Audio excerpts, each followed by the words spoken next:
Good morning, everyone. Today, my lecturate topic is air pollution. Air pollution is one of the most serious environmental and public health challenges faced by world today.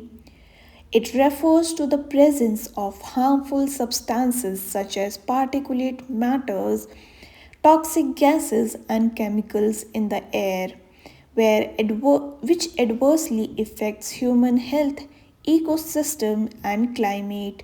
The major source of air pollution includes vehicle emission, industrial activity, thermal power plant, construction dust, crop residue burning, and household fuel.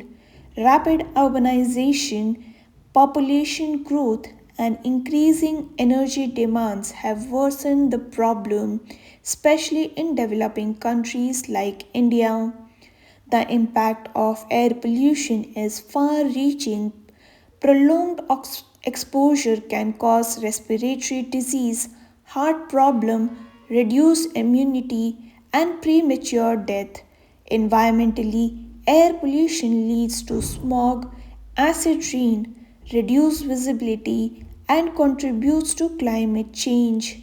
It also imposes a heavy economic burden by increasing healthcare costs and reduced productivity.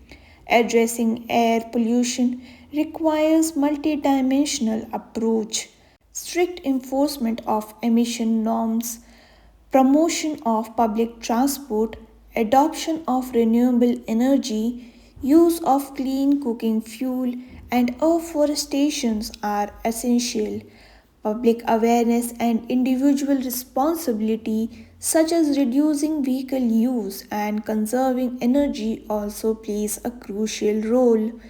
In conclusion, air pollution is not merely an environmental concern but a serious challenge affecting public health, economic growth, and overall quality of life.